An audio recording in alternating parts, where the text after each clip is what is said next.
There's nothing like snook hook sets at dawn or catching a tarpon in the moonlight. Find your next fishing trip made easy on fishingbooker.com and experience the magic of the Sunshine State or any other destination on your fishing bucket list. Book a blue water adventure in search of sailfish or go snapper fishing with the kids. With over 6,000 captains and trips to choose from, planning your next one just got a whole lot easier.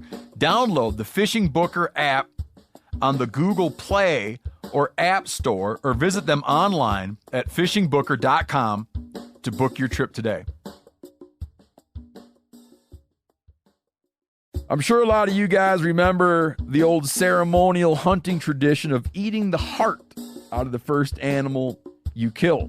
Meat from those organs are among the most nutrient-rich foods on the planet.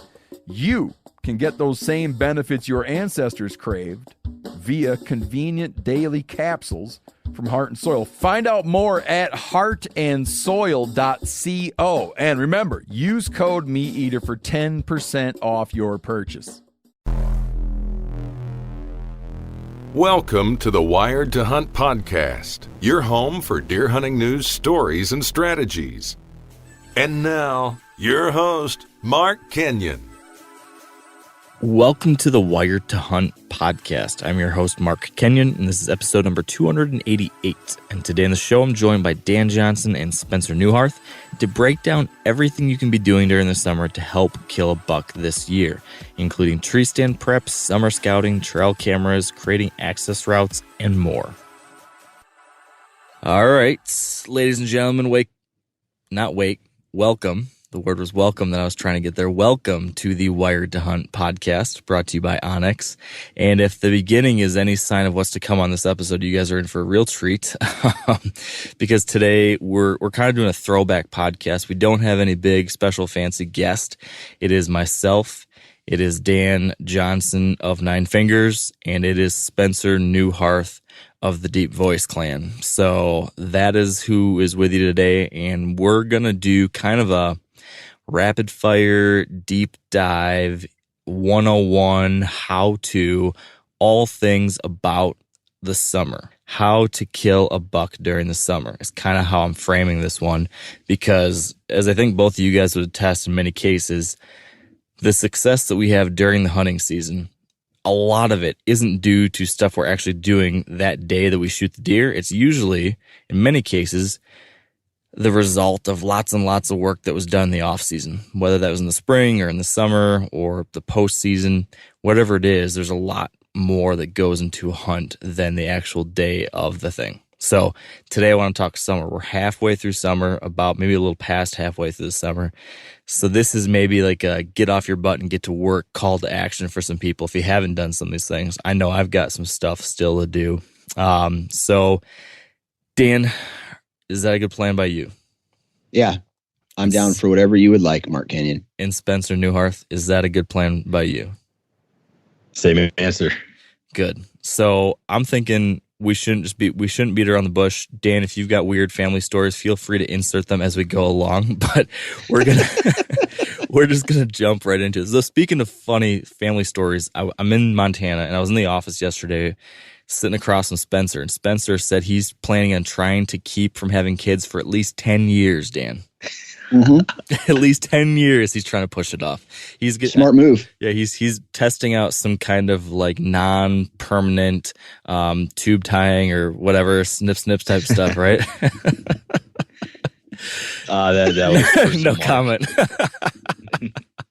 Would that be your recommendation, Dan, is to wait like a decade? How old are you?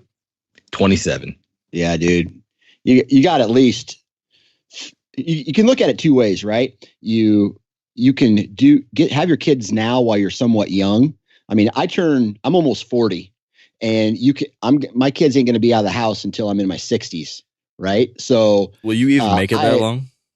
Say what? Will you even make it that long? No, man. I'll be in ICU way before that. But I did get a funny comment the other day that was like, "Hey, Dan, really love your podcast.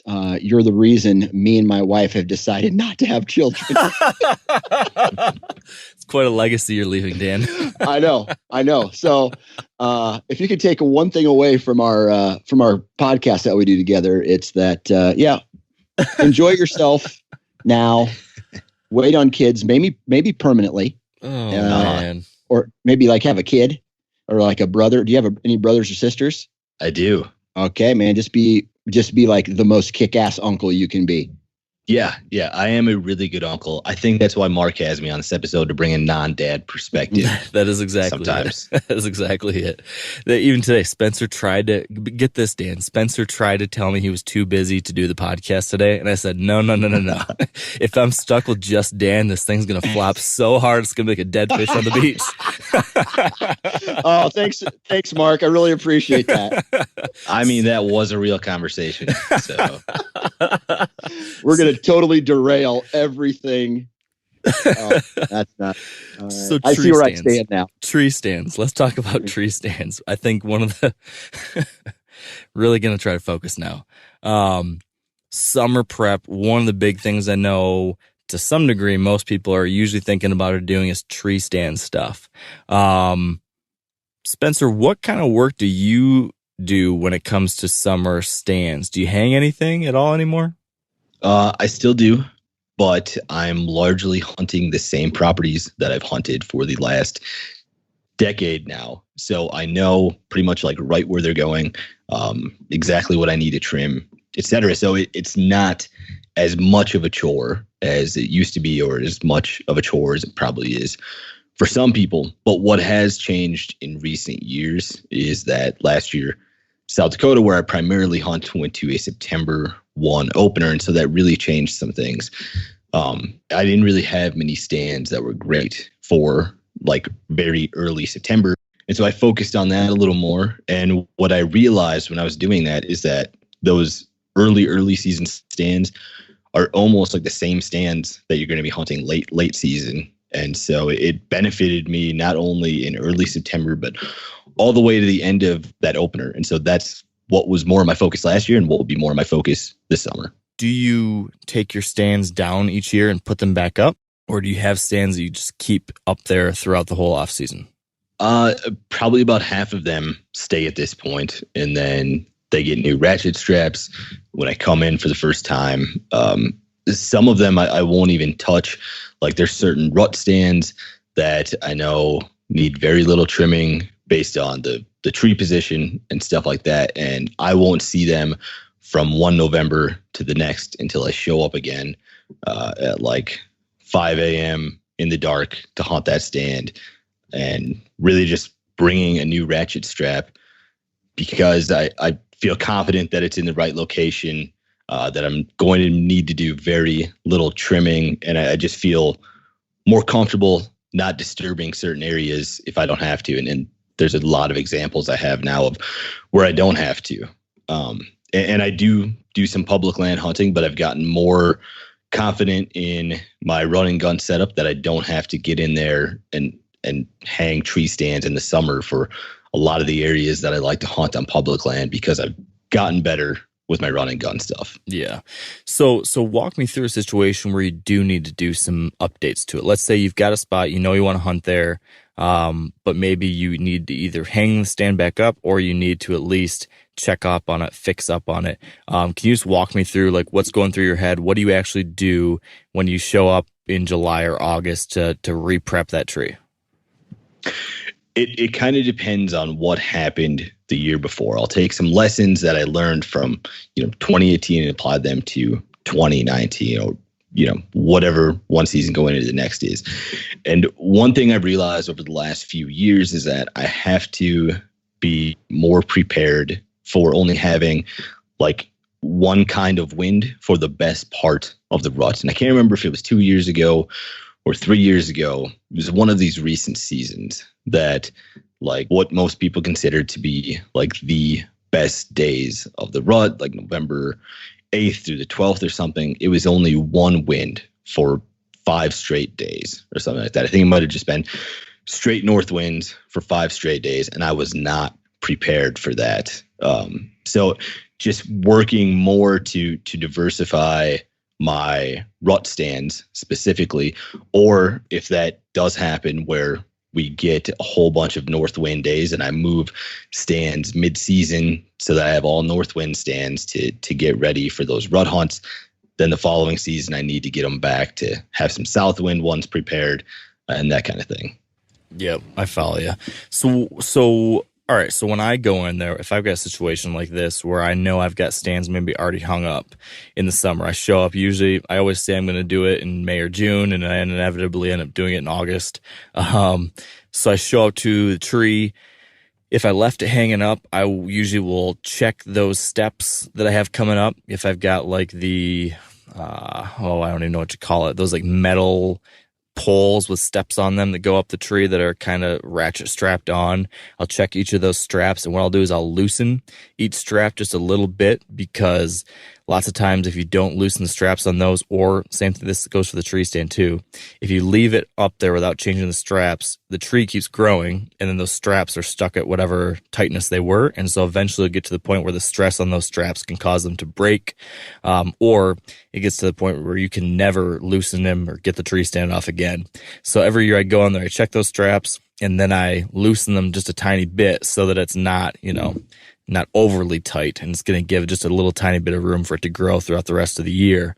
And then I get back up in that tree, sit in the tree stand, and look through all my shooting lanes and make sure those lanes are still clean and clear that I had prepped before. And then if I learned anything the year before as far as needing to clear out an additional tree here, limb there, I'll do that too. That's like what I end up doing to every stand that I left hanging up. I go do that in the summer. Is that in line with the same thing you're doing, Spencer, when you're doing it? Yeah, largely the same thing. And at this point, if I am like hanging a new stand, it's oftentimes that I'm adjusting an old one. So there's one still up from the year before, but now I'm going to move it 3 trees down, or just to the end of the draw that it was in, something like that. So then it's really nice because you can come in really light with just a saw and a few other tools just to move one of those stands. But largely it's the same process you just described. And more and more as I've matured and gotten older, I focus on those ratchet straps more. It's scary to think about some of the ratchet straps I've seen from some of those stands that just stay up for 2 or 3 years at a time, and they're bulging and the bark is growing around them. And to even get it out, you have to like take a knife and cut it, because there's just so much pressure on some of those. And so I've become a lot more conscious of that kind of thing. Yeah, me too. Now, what about you, Dan? You just heard me and Spencer described for our kind of stands that are hung maintenance. Now, I know you don't have a lot of spots like that anymore. You do mostly run and gun, but do you have anything like that? Do you still do any kind of maintenance like that or checkup in the summer? Yeah, I mean, like you said, if I do leave a tree stand up, it's just because I was too lazy to take it down after the season was over. So I try to get all my stands taken down like the day or two. Like, for example, this past year, the day or two after I killed my buck, I went through the property and all but 2 tree stands came down. The other 2 is because there was other hunters on the piece and I didn't want to go interrupt them, so they stayed up and they're still there, hopefully.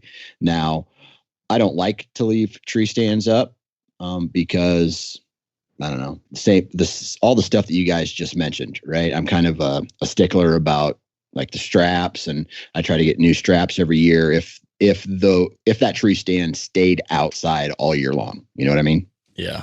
Now, do either one of you guys do these 2 things? Because this is something I don't ever do when I have a prepped tree stand, but I know some people that do, which is put in a bow hanger and like a gear hanger and then tie a pull rope at the tree stand. I know some people that have 2 hooks and a rope at every single location. I just go in with 2 hooks in my pocket and a rope and do that every time I go up into a tree. I don't have anything preset like that. What do you do, Spencer? I try to preset them as much as possible, but you'll figure out that like if you put it up in July, by the following year, like a July later, those things tend to get like wrapped around trees and shredded by the bark. And I don't know if squirrels bother them too, or if there's like a crazy windstorm, they get wrapped up in branches that are hanging above your tree stand. So I'm a big fan of preset ropes to bring gear up the tree, but you are it's a pie in the sky idea to think you're going to put one up and it's going to be there for the next 5 years. Yeah. Dan, you probably don't, since you're just not leaving stands up, huh? Well, I do have my traditional major pinch point stand. I have my downwind of major doe bedding stand. Those are my two. I have 2 or 3 stands that I've kind of, over the years, I used to be the guy who would go up and I'd put 10 tree stands up in a single weekend. And now I feel like I'm wasting my time if I do that, because last however many years, I haven't even killed a deer in one of those pre-hung stands. So those 3 that are set up before the season starts are the fallback tree stands, to where, oh man, I'm not on a deer. I don't know where big deer are moving. Let me go to these 3 known, basically historical trail camera data locations, and then see what, start from there. So you do leave then rope and hangers at those spots? Yeah, those are fully prepped. I mean, I walk up, take my backpack off, hang it, sit down, pull the bow up. Yeah. Man, I'll tell you what, I've been moving more and more towards, same thing you guys have been talking about, like mostly run and gun sets. But the main Michigan property that I hunt the very most of all places, where I do have a bunch of pre-hung stands from past years, it is so nice when you can just walk right in, climb up, sit down. Like, that is a nice feeling compared to knowing you have to do all the work to get set up still. Yeah. If I had my own property, I would do that, but I don't. Are you tearing down those tree stands every year, like also as a courtesy to the landowner to make them think that you're more responsible or something? Like, is that something going through your mind when you do that? No, she don't care. She doesn't care that much. I mean, I take them down because I straight up don't want that stuff stolen. Yeah. So that's your number one reason for taking down your tree stands. Yeah. Yep. Theft.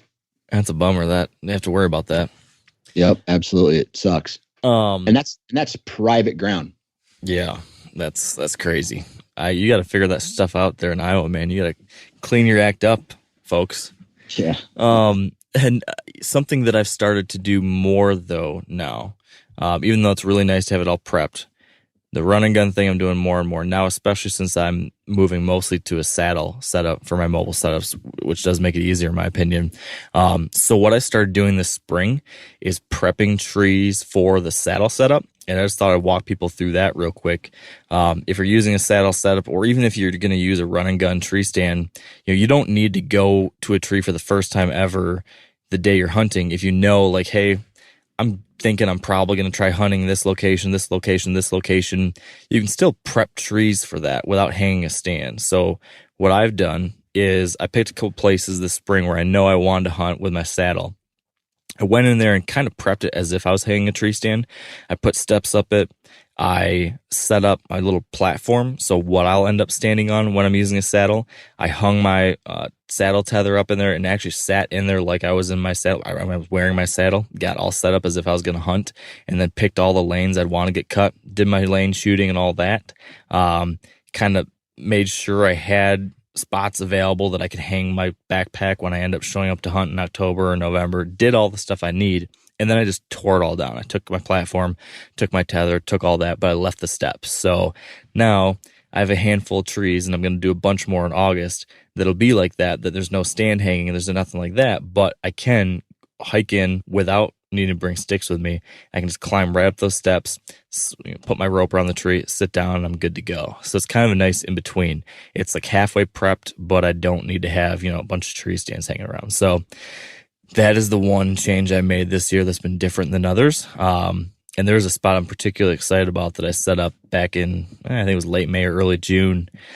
That's like a spot between the swamp, and there's a little finger of an opening of a field and then another bedding area. And there's this low spot in that opening that every deer seems, if they're going to come across to between those two areas of cover, they pass through this little low spot. And every year I've had bucks pass through there, and I have stands that are kind of on either side of this, but just a little bit too far to range. And this is one of those things, Dan, where we've talked over the years how, you want to find that spot within the spot and you got to make those little micro adjustments. Yep. And in this case, I didn't walk the walk. I kept the spots where they were already hung because it was like, sometimes it works out. And now this year I was finally like, you know what, you need to just make the move. So now I have this spot set up, which is, 50 yards away from 2 other locations. But I think it's in like the right location right in there. So that's what I'm excited to try out this year. And, is another thing that makes me think about the next summer thing that a lot of people do, which is trimming shooting lanes.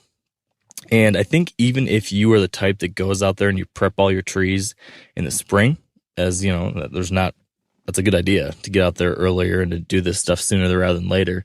But the one downside to doing that is if you prep your hunting spots back in March or April, you're not going to see all the new growth that happens during the summer. So I still like to do my shooting lane trimming in August because I know that I will see what's actually going to be there and make sure I remove everything. So I'll be doing a lot of that in the next couple of weeks.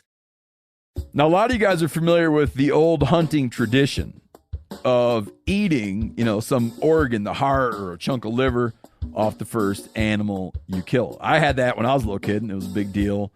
Organ meats were always prized by frontier people who knew the importance of getting a lot of different minerals and nutrients. And as often is the case, those guys were onto something because organs are among the most nutrient-rich foods on the planet. And you can get the same benefits your ancestors craved via convenient daily capsules from Heart and Soil made exclusively from regeneratively raised, grass-fed, and finished cattle. Heart and Soil's unique freeze-drying process means all those important nutrients are trapped in, ensuring you experience every one of the benefits of nature's superfood in a clean, convenient, taste-free capsule. Find out more at heartandsoil.co. And make sure to use code MeatEater for 10% off your purchase. That's heartandsoil.co. Use the code MeatEater. There's nothing like snook hook sets at dawn or catching a tarpon in the moonlight. Find your next fishing trip made easy on fishingbooker.com and experience the magic of the Sunshine State or any other destination on your fishing bucket list. Book a blue water adventure in search of sailfish or go snapper fishing with the kids. With over 6,000 captains and trips to choose from, planning your next one just got a whole lot easier. Download the Fishing Booker app on the Google Play or App Store or visit them online at fishingbooker.com to book your trip today.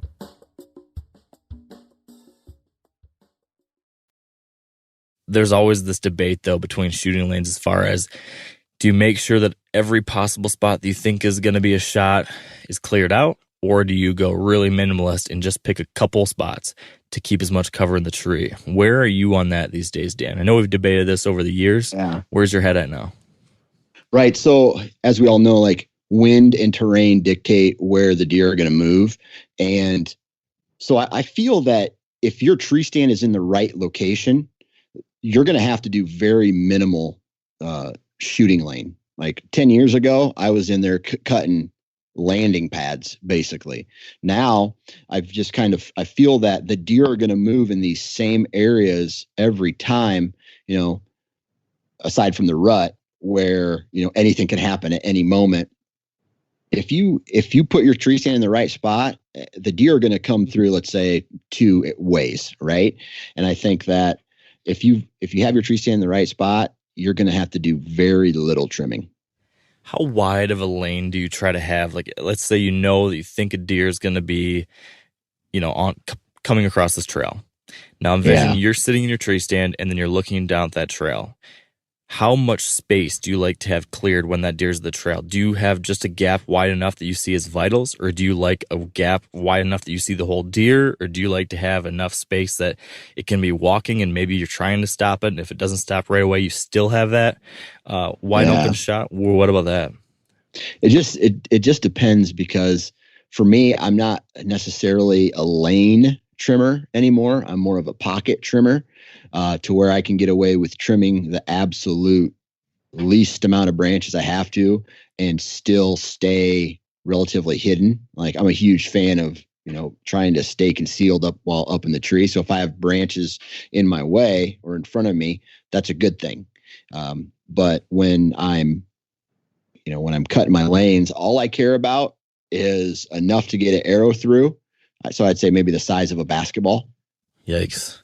Yeah, I know other people are like that too. That just like scares me. I just feel, I've had a couple times where that's bitten me in the butt, where you just can't get them to stop in time, or like the one place they're at is just off of that.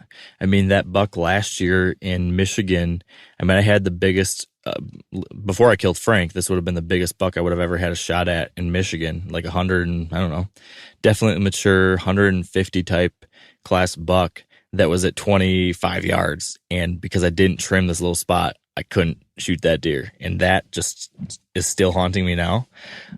So I tend to go a little bit the other way than you, Dan. And this might be a mistake, I don't know, but it's because I'm just so paranoid about having other things like that happen. In the past years, I've had the same thing. I've leaned a little bit more towards, I want more space at the area of the deer. So in the tree, I try to keep as much stuff around me in the tree as I possibly can because of the cover. But once you get down to the point where the deer is going to be, I'd like to clear as much as I can get away with, to give me at least a deer's length of a body to shoot. Like give me that, 4 feet maybe. This is like a best case scenario. But if I can get away with that kind of gap where deer can walk through and I could stop him, and if he doesn't stop right away, I can still get a shot. I like that when I can. I have not personally seen deer react negatively to that yet, but I'm doing that, months ahead of the season. I wouldn't do that during the season. Right. If I was doing a run and gun setup, I would be super, super minimal. But if I'm trimming lanes in July or early August, I push it a little bit. Spencer, what are you going to say? Yeah, just real quick. Let me tell you an example or a little story here about for 5 years, I sat in one tree, lots of good movement. And every year I trimmed all these branches out of the way. I'm sorry to just to interrupt, but I just wish that when you say for 5 years you sat in one tree, I wish that was true in like its purest form. Like I wish you sat nowhere but one tree for 5 years. That would be an amazing story. That would be. Anyway, I'm in this one tree. Every year I had to stand in it. And I trimmed all these lanes. Every year I would go in, prep it, new lanes. All the new growth that was around there, nice lane. And what eventually happened was there was a clearing now, just a big gap in the woods. And the deer started flanking that position, either coming towards the tree too close and flanking behind, or going way around it. So I had to move like 3 trees down and kind of start that process all over again, because they were, I don't know why. It's not like they were getting spooked all the time coming through it, because deer would still come through it, but it was like they didn't feel comfortable in this gap. And that's one of the reasons why I don't trim as much anymore. Yeah, I worry about that. I know, or I think I might have taken it too far last year. There was a spot that I had a really close call with Holyfield that last year I was hunting him, and I had him at 40 yards, but because I was trying to be minimal the first time I trimmed lanes, and it was a really thick, nasty bedding area. And the first year had Holyfield at 40, couldn't get a shot. So the next year, which was last summer, I was like, I'm going to get a good clear shot through here because it's such a good spot. There's so many deer that cruise through here during the rut. I can't miss an opportunity here again. And I think maybe I went overboard with it because it was such a thick, nasty tangle of stuff that to open it up, I had to trim a ton of tiny little trees out of there. And I cleared up like a several foot wide, basically like landing strip through that thicket. And, it was great for a shooting lane now, but I put a camera in there, and I put it in there in like August or late July, whenever it was that I did that trimming. I hung the camera, and then I left, and I did not come back until I hunted it like November 5th or 6th or something. And it was way, worse as far as activity than I had seen in the past and expected. That could have just been happenstance, just coincidence that the activity went down, or maybe it was because I had so much activity, so much more of a clearing than they were used to in there. I might have pushed it too far. So, man, I feel like it's a balancing act. That's kind of hard to know exactly where that point of no return is, but you do need to think about it. Spencer, what about you? My trimming strategy has kind of changed over the years. I sort of learned that there's a fallacy with trimming a bunch when you're hanging and doing scouting and doing your summer chores, because you sit up in a tree stand in June or July and you're surrounded by all this green foliage and stuff. And you're like, man, I got a lot of trimming to be done here if I want to get a shot out of this thing. And so you sit there and you trim and trim and trim. And like by the time you go to sit there in late October or early November, it is just way, way wide open. Yeah.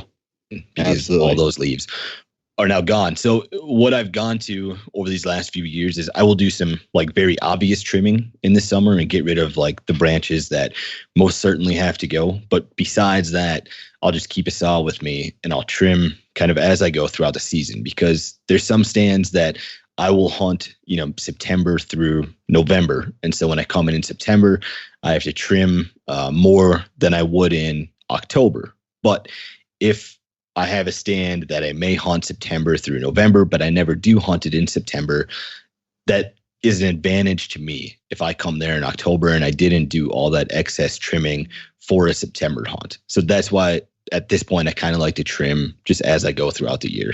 So do you bring a handsaw with you in season, or do you bring a telescoping pole saw? Just a handsaw. Like I said, I'll do the obvious stuff with a pole saw in the summer if there's anything that certainly has to go, or branches that I like otherwise wouldn't be able to reach that seem like they need to go. But basically, throughout the rest of the year, I just keep a handsaw with me and trim on a need-to-do basis. Yeah. Even during your running guns. Yeah, because it seems like I'm not returning to the same spot very often with a run and gun. If I have a place that I'm consistently going with a run and gun, I'll end up just putting a permanent setup there. What about you, Dan? What saw system are you taking in season?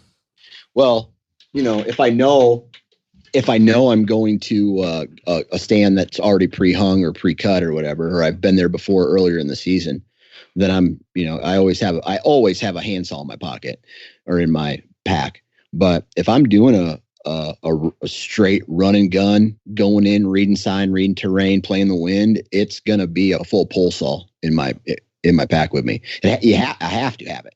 Yeah, I hate carrying them in, but I'm usually 50-50 on it. If I know it's an area that's like if I'm very confident that it's an area that's gonna be relatively open, I'll try to get away with just the handsaw.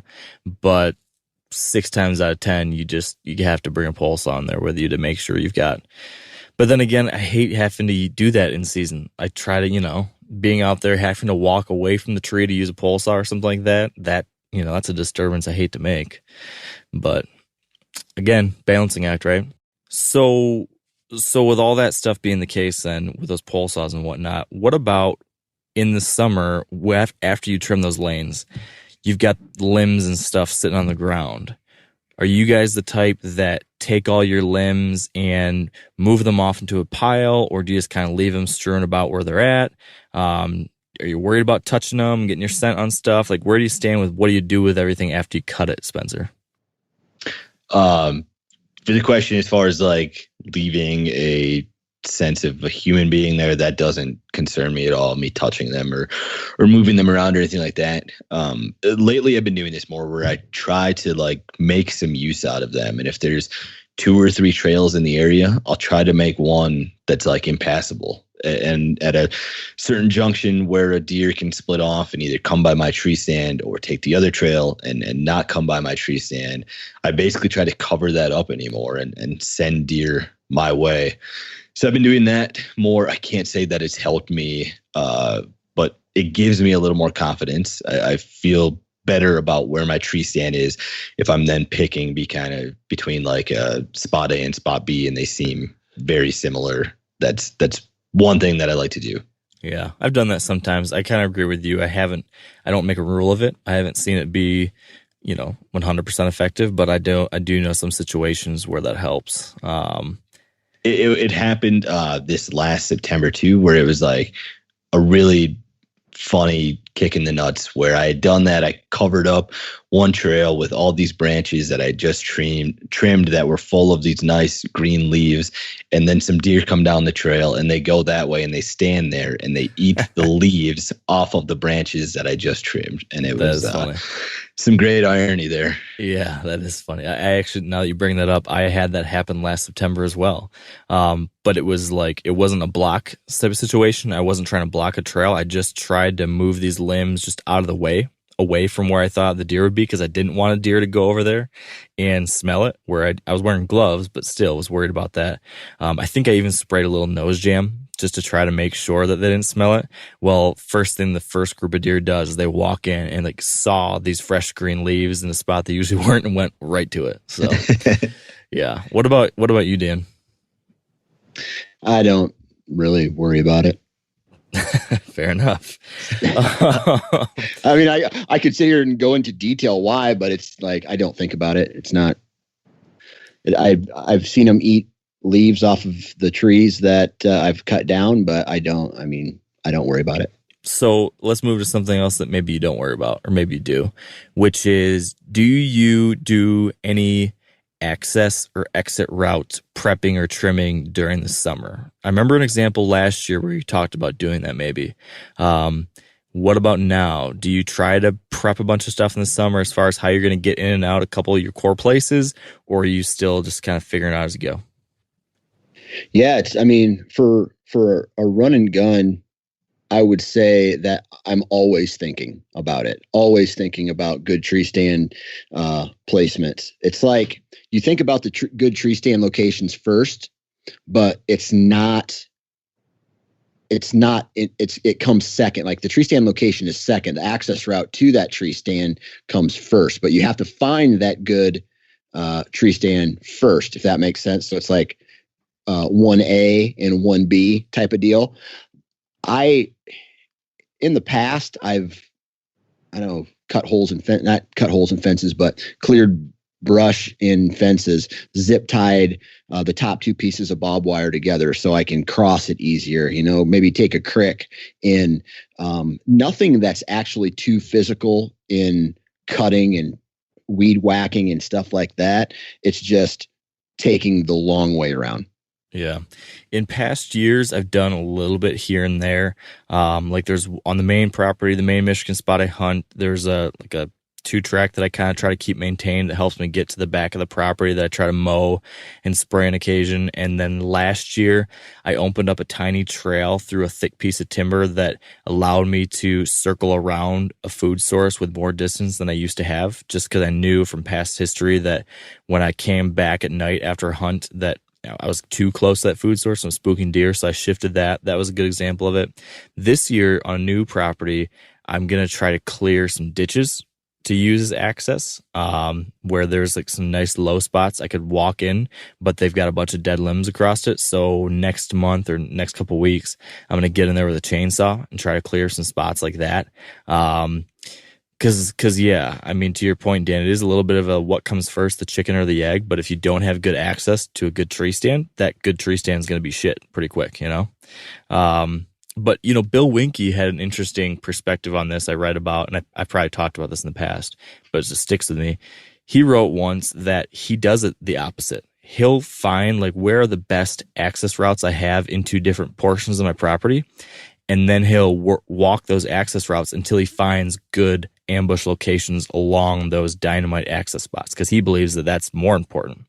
So he kind of goes in reverse. I thought that was interesting. I've not done that, but I definitely think about it more. Spencer, do you do any summer access or exit prep? No, very, very little, because most of what I hunt is river bottom that has irregular flooding. And so it's hard to plan for anything when a flood may come in and just bring all kinds of timber or wipe out trees or add new low spots that weren't there before. So it's hard to plan for that. Some neighbors in the area used to do some like massive work every off season where they'd bring in a skid loader and they'd open up areas and try to improve bedding and do some stuff like that and remove old trees. But they got so deterred from the flooding that they just stopped doing it. They were motivated. They had the equipment. They wanted to make the property better, but the flooding that happened every year just erased all of their work. And so I do very, very little when it comes to anything like that. Interesting. Another thing people do during the summer and this kind of ties back to setting up hunting locations. I've tried to do a little bit more of this. I can't say I'm doing it at every stand that I set before the season. But I heard this referred to by someone once as, now I'm going to forget what it's called, like sweeteners or calling cards. Or I don't know what the hell it is. Basically, adding a little extra feature to a hunting location to get a buck to stop. And that the most common one that I've ever done is creating a mock scrape or positioning a licking branch in front of a tree stand. Not because you think that's going to be the thing that draws a deer to your tree stand and is going to give you a shot, but it's a situation like if you have a stand set or if you know you're going to hunt a spot and you believe a buck's going to come through there for one reason or another, if you position a mock scrape in one of those shooting lanes that you have prepped, you've got maybe a 1% better chance that if that buck does what you thought he was going to do, now you can get him to stop right where you want him to. Because if he passes by, he might see that and stop and give you the 2 seconds you need to get a shot. I do that a little bit in the summer now. I'm trying to do more and more of that. Just a little tiny thing to help. Have either one of you guys tried that? No, I don't think so. I like to use scrapes around my tree stands, but I guess it's not something that I'm thinking about in the summer very much. Something I might, put in early October, but not really in July, right underneath the tree stand. See, I think it's something that like opening up the scrape. I'm not going to worry about that in July, but making sure there's a licking branch in position so that when you are there in October, I think having those little things there, I'm finding more and more just gives me that just a little tiny better chance. And I'm now finding, especially locations that I've hunted in the past and are set up like we talked about, these year after year spots. Every year I'm trying to find a little thing I can tweak to make it just a tiny bit better. So in one spot I did that. In another spot I put in just a little bucket for a little tiny water hole. Again, maybe this will get a deer to stop for 3 seconds and give me that shot. If you've got the time in the summer and you have these locations you're going to hunt, and it's a good spot, I don't think it's a bad idea to try to find just those little tiny things you can add to maybe give yourself a little bit better chance. Since there's so many tiny little variables that go into every one of these hunts, I think anything you can do to give yourself a little bit of an edge is worth trying. Have you thought about putting a high fence around your property, Mark? that sure would get them running by your stand consistently. That would get them running by my stand. That's outside of my typical strategy, but it's an interesting one. That might be a conversation for another day from what you've seen on that side. But are there anything else that you guys are doing to prep a location at all? Like we talked about hanging stands, trimming lanes, sweetening the deal a little bit, making sure there's a good access route in and out, putting up ropes, putting up gear hangers. Anything else you do in the summer to prep locations that I've missed? I mean, the older I get, the more minimal everything becomes for me. Yeah. So with that being the case, then what about scouting stuff in the summer? Velvet. We love seeing velvet bucks. Do you guys spend much time or put any merit in trying to see bucks in the fields in the summer? Man, most of the fields that are what I would consider food sources in the summer are just so big and hard to get to that, yeah, they're going to be out there, but they're going to be in a low spot feeding that I can't see from the road. I don't have the time to go do what I used to do, and that was go, creep into a bean field with my binos and sit there until they would pop out. I don't do that anymore. So my scouting these days is just trail cameras mostly. Yeah, man, I feel I have the same issue myself. I love getting out there and watching bucks in the summer, like that's one of my very favorite things to do, is to watch a bachelor group of velvet bucks come out into a field and feed in the evening. But it's the time thing that's been the struggle for me. Like the evenings are so family dedicated now that it's hard to get away and do that. But I do still try to do a bit. At least when I'm trying to tell, like, you know, in past years when there's some specific bucks I was after, I was trying to just determine, like, is this deer still alive? I would try to drive around a lot. I do like deer drives and try to just check all the fields in that general area the last half hour of daylight as many nights as I could get away. You know, I'm not patterning a deer. I'm not getting any intel that's really going to help me hunt that buck, but I just want to know, is that buck alive and still in the general area, so that then all the other work I might do, or the other digital scouting or thinking and planning, at least I know if that buck is around and will probably be back on my property in the fall. So I do that. Now, Spencer, you're in a little bit of a unique situation because you used to live in South Dakota, but South Dakota season opened up early last year. You were in a position where you could hunt right, you know, basically at the very end of the summer, beginning of September. Where are you at these days with summer glassing? You know, Montana has a September opener too. So are you putting some energy into that? Not specifically in Montana, no, because I would prefer to use that deer tag in Montana that I have on a mule deer, ideally. I always forget that. Yeah. But in South Dakota, previously I was not concerned about what the deer were really doing in the summer, but because by the time archery season opened in late September, all that information was no longer relevant because those deer were off their summer patterns. For the most part, the bachelor groups were broken up. They were out of velvet. Food sources had changed. So I could put in all this effort in July and August and September and, you know, figure out what these deer are doing. But by the time late September came around, it didn't matter. And so last year when South Dakota moved up to that September 1st opener, it like gave me a new energy for summer scouting. And once a week, I was watching bean fields, or 2 times a week sometimes. And I had way more trail cameras up. And I was thinking, you know, way more about what are these deer doing in late July, because it finally matters. They might be doing the same thing in early September. So I think that it largely depends on when you're available to hunt. If you're someone who maybe doesn't even get out until, you know, it's just time for the rut at the end of October, beginning of November, summer scouting seems pretty pointless unless you just want to like identify some deer in the area.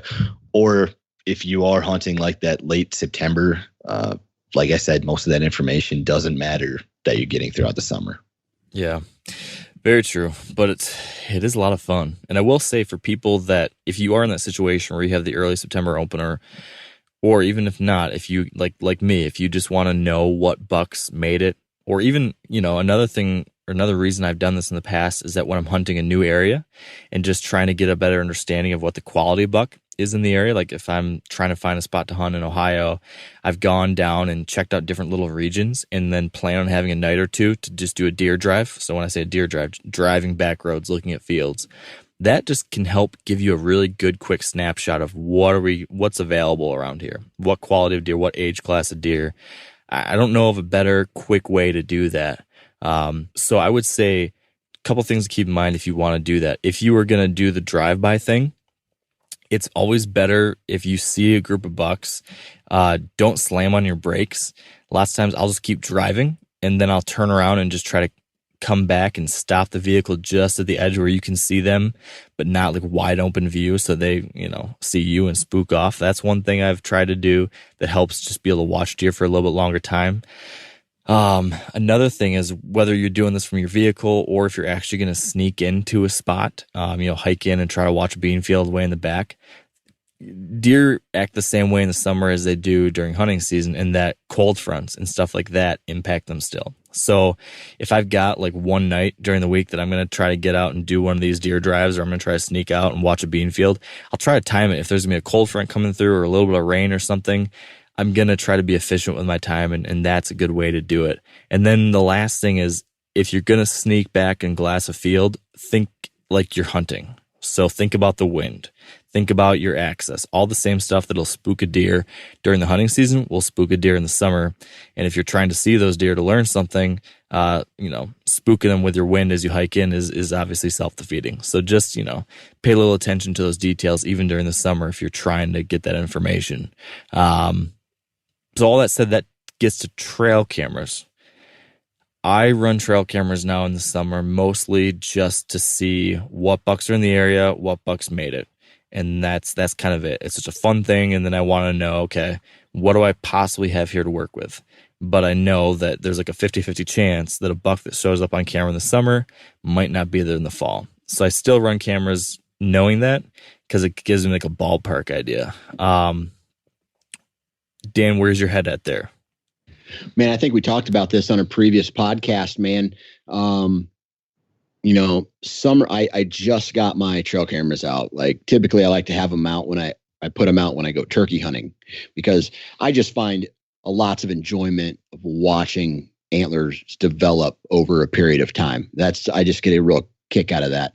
But like Spencer said, the information that you're getting in the summertime necessarily isn't what's going to hold true come the actual hunting season. So for me, trail cameras in the summer are, hey, look at cool velvet pics, and okay, this buck has returned, and educating myself on their characteristics to know if this buck is a shooter. So for me, I can relate that back to this past year where all I had to do was take a real quick, like half a second look at the deer, identify his rack. He's a 5-year-old shooter.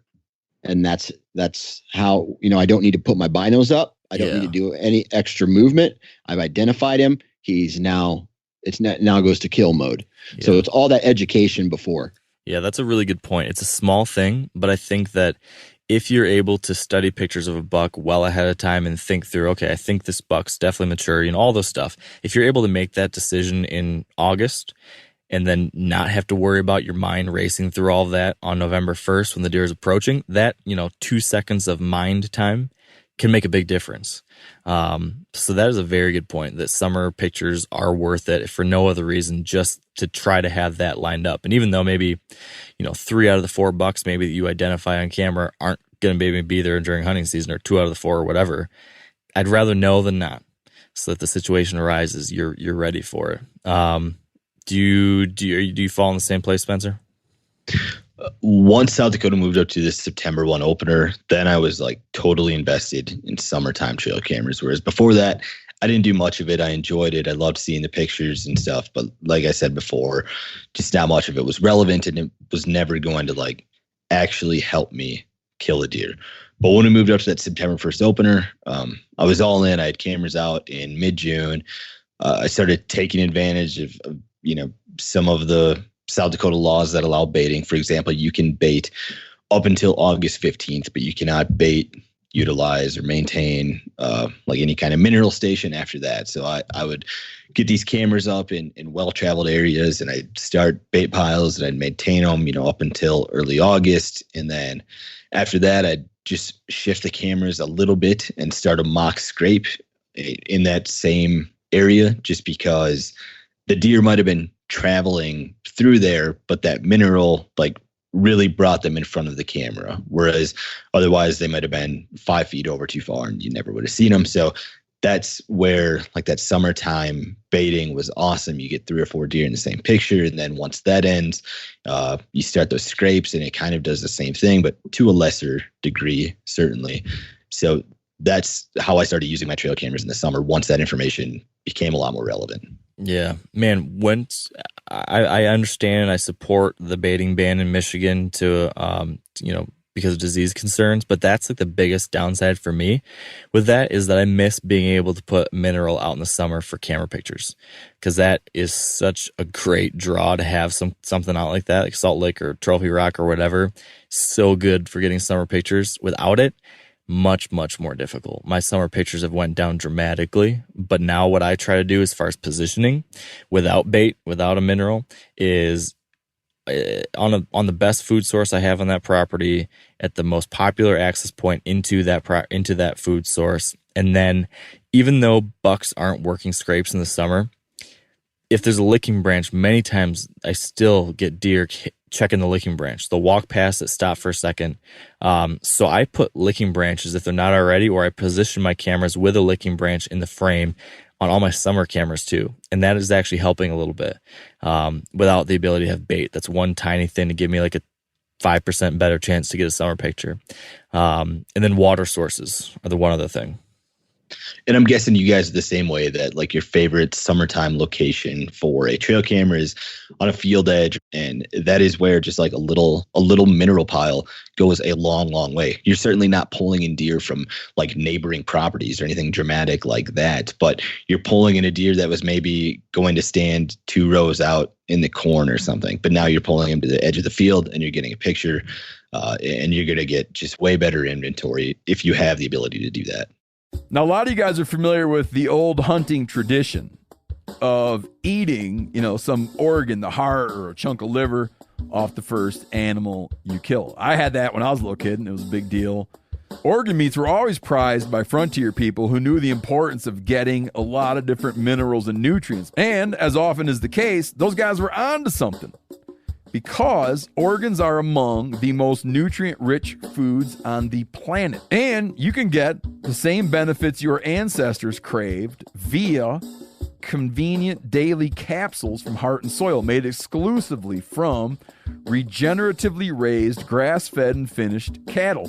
Heart and Soil's unique freeze-drying process means all those important nutrients are trapped in, ensuring you experience every one of the benefits of nature's superfood in a clean, convenient, taste-free capsule.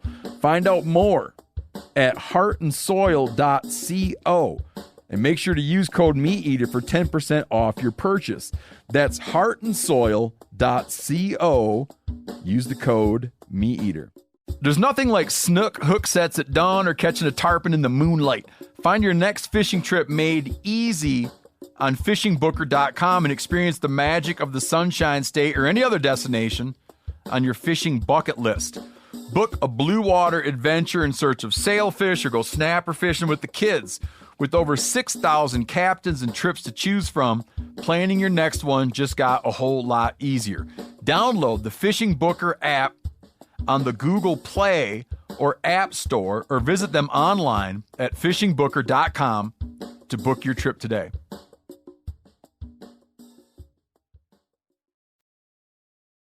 Dan, do you still put corn out in the summer or something? Mineral. Yeah. Yeah. Just a little bit, way less than what I used to.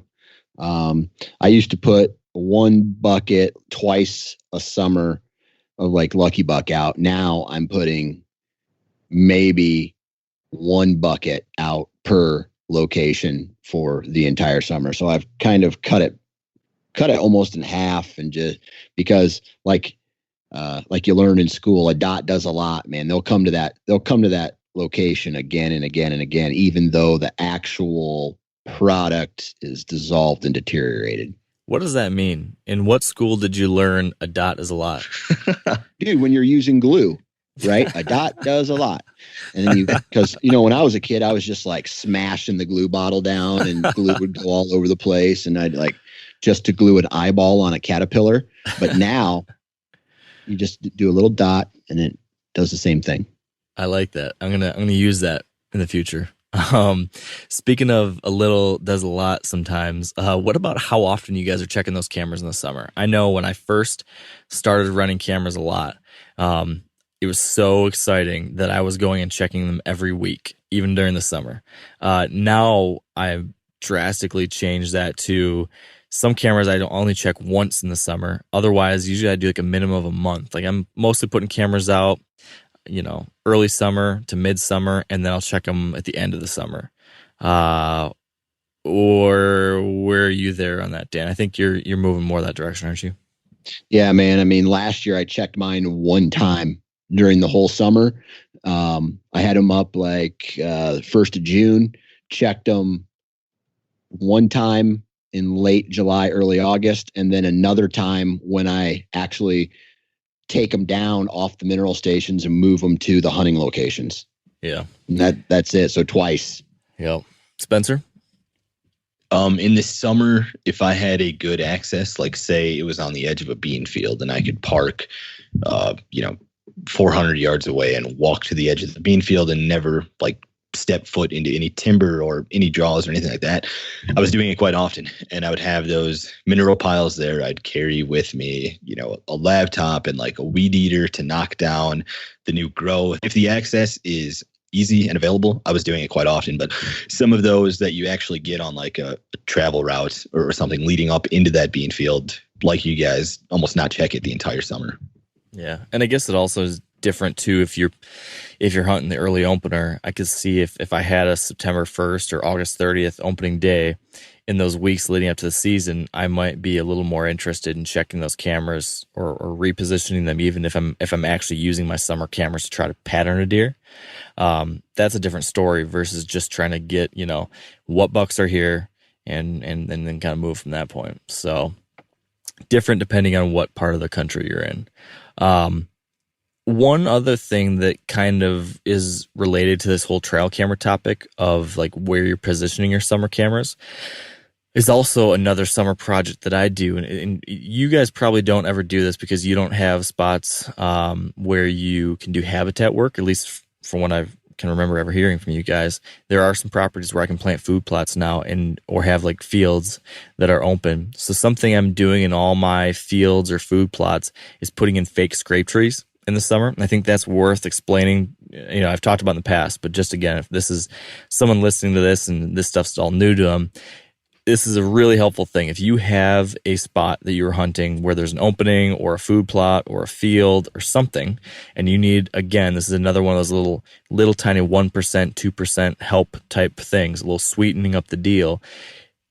Basically, it's the same idea I talked about earlier where I'd like to have licking branches or mock scrapes near my tree stands. This is essentially putting a tree in an opening and making a mock scrape underneath it. So you just use post hole diggers, dig a 2-foot, 3-foot deep hole, cut a tree limb down that's, looks like a small tree, or cut a small tree, plant it in that hole, bury it tight so it's going to be firmly in the ground, and make sure you have a couple branches positioned at about deer eye height level where they would naturally want to use that as a licking branch, right? This overhanging branch over a scrape. So I position that in the summer. Even though it's August or something, I'll still kick up the ground underneath it, and then I'll make sure that there's a branch or two that's kind of snapped and leaned down over that kicked up dusty area. And right away, usually, deer start hitting that, even in the summer. And I'm not saying they're scraping underneath it, but they're checking it out. And I know we've talked about this in the past too. Deer are kind of like bass in a lake, right? If you're trying to find bass in a lake, lots of times you're looking for structure, something out there that will draw fish to it. Deer are the same way. If there's an opening and then there's one piece of structure in the middle of that opening, many times they're going to be drawn to that little piece of cover to scent check it, to see what's going on. If there's a scrape there, to check that. So anywhere now that I have these openings, I'm planting a mock scrape tree in it because it's going to give me that little chance that it's going to have a buck. Maybe there's a buck passing through the opening. This might get him to move 5 yards closer to me where I want him to be and to stop at that mock scrape. And then the other thing is that I oftentimes, whenever I do that, I make sure there's a trail camera trained at that spot too. And for the last 4 years I've been doing this, those are some of my very best trail camera locations, whether it be summer or fall. It's very good. Once you get to the fall time period, if I sneak in there to hunt or something, I will open up that scrape, since they're typically not opening it up in the summer at all. But once you get into October, I'll open it up, and then usually they keep it going right from that point. So that's a quick summer project that I'm doing. I'm probably going to be prepping 1, 2, 3, 4, 5, I don't know, 5 or 6 of those this summer. And I'd say the one thing I learned about that is that you don't want to get lazy as far as how deep you bury those. If you go too shallow with them, then bucks oftentimes will rub up on them. They'll hit them. They'll, rake their antlers through the limbs, and lots of times they'll get knocked over. So dig them deep, bury them good and tight, and make sure it's secure. And I think you'll be happy you did that in October or November when you watch a buck walk up to it and start tearing it to shreds. So That's a random summer thing I do. Are there any other random summer things that either one of you guys are doing, or have we kind of covered most of the projects that you guys are thinking about this time of year? Anything else, Spencer? Well, on that same note, I like to use scrapes in the summer and like really early fall. Like most people, I used to think of scrapes as just like an October thing. They would start then, the deer would hit them then, and that is the only time that a scrape is useful. But I found this study a few years ago that Deer and Deer Hunting magazine covered, and they looked at an enclosed deer population, and they did this over 4 years. The first year, they didn't put any scrapes out, and on September 26th, only one scrape had been observed that was started or used by those deer. The next year, they started some scrapes in very early September. And by September 26th, so the same date as the year prior, where only one scrape was opened up, that year there was 32 different scrapes that were opened up either by deer themselves or that the researchers had started and the deer had hit.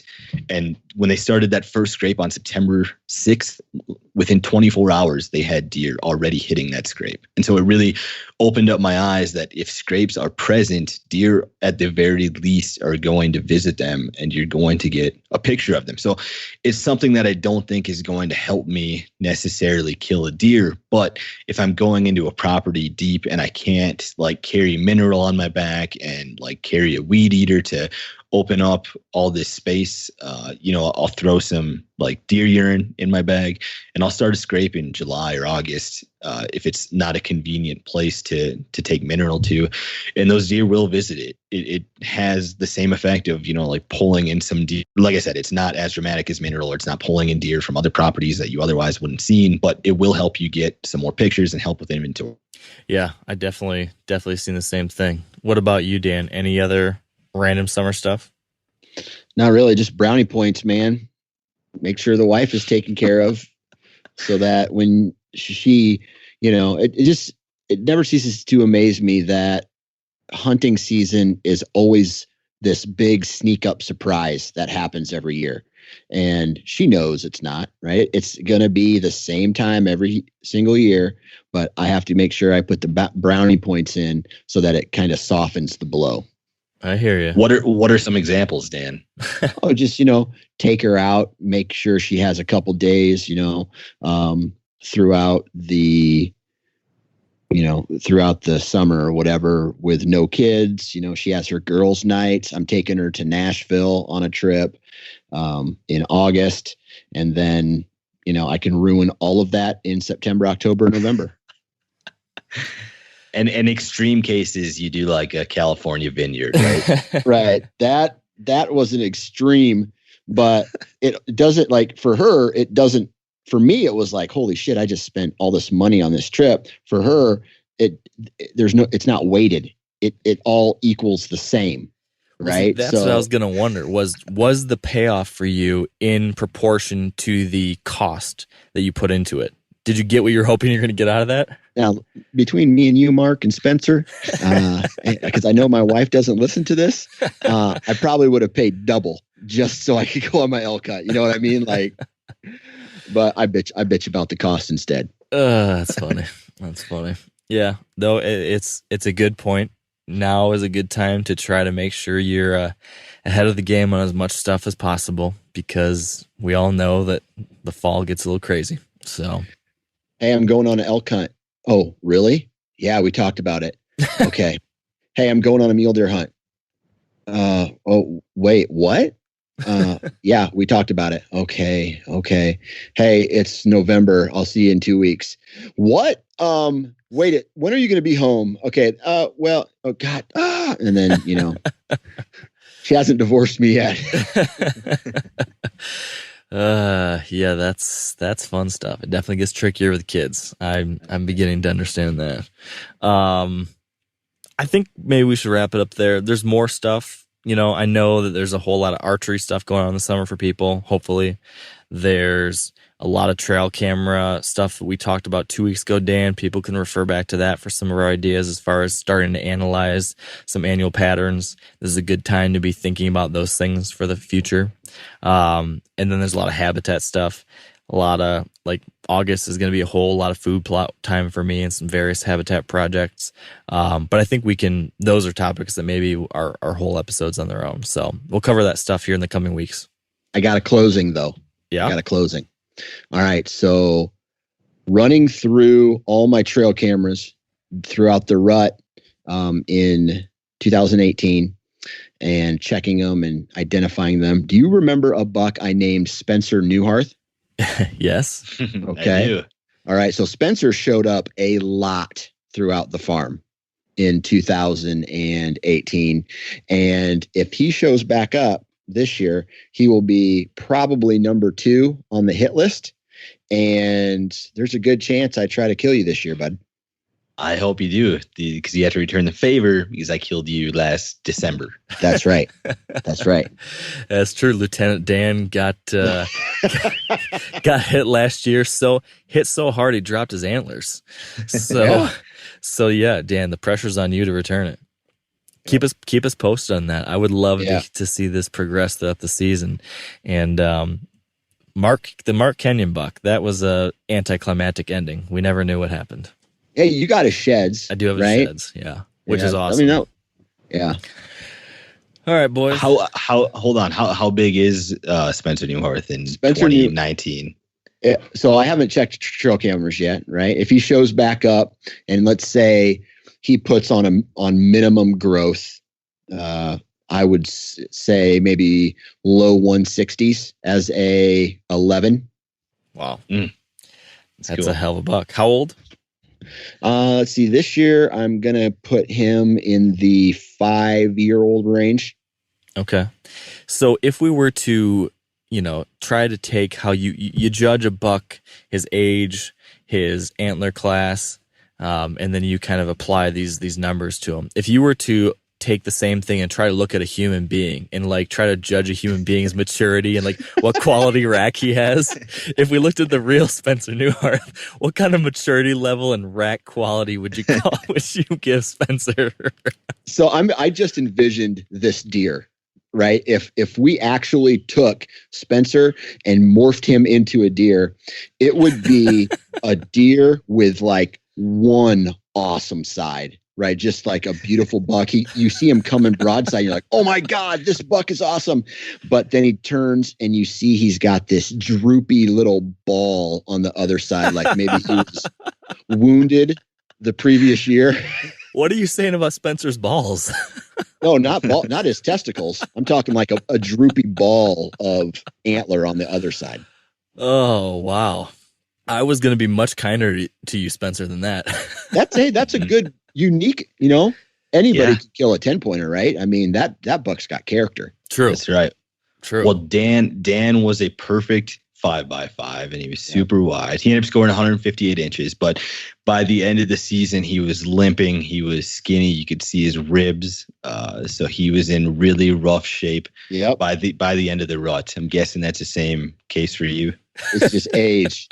Yeah. Like, yes. I limp every day now. I was going to say that sounds like Dan after our elk hunt a few years ago. So I think that's a perfect representation. And on that note, I think it's a good place to wrap wait a it up. second. We can't end there. I'm sorry. We can't end. Well, we didn't morph Mark Kenyon. Oh, Spencer. What does Mark Kenyon look like? You're going to have to tell me. I don't recall what the sheds I'm going to have to call him like, no, not the buck I named Mark Kenyon. If we're morphing author, podcaster, deer hunting god into a buck, if we're going to morph him, we got to talk about what he looks like too, because we've talked about us. Yeah, just like the shortest little whiskers possible. Like the shortest ones you've ever seen. That's what that deer would have. He's the 2-year-old, 3-year-old that comes in every time you rattle, and then he walks away, and you rattle again, and he blows back in, and then you rattle again, and he blows back in. Yep, that sounds right. Okay. Okay. Yeah, that does sound right. Maybe like 100 inches, 105. Real rookie of the year, man. Rookie of the year. And on that, we will close. So, and deceivingly tall. Every time I see Mark again in person, I'm like, son of a bitch, he's still tall. Because I always forget. Real long neck on that deer. I don't know why people always say that, but it's a common thing. Everyone's like, "Oh wow, you're taller than I expected." Okay, we really need to wrap this one up. So with that, thank you for making the time, Spencer and Dan, and let's shut it down. So that's it. Hope you guys enjoyed this one, and hopefully some helpful stuff in between some weird random moments and stories.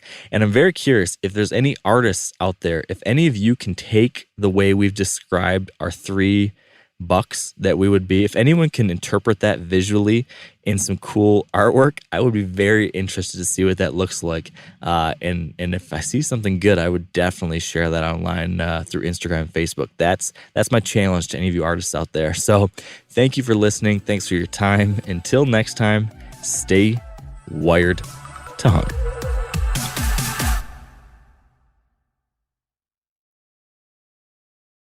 I'm sure a lot of you guys remember the old ceremonial hunting tradition of eating the heart out of the first animal you kill.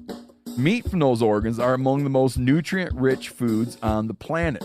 You can get those same benefits your ancestors craved via convenient daily capsules from Heart and Soil. Find out more at heartandsoil.co. And remember, use code MeatEater for 10% off your purchase.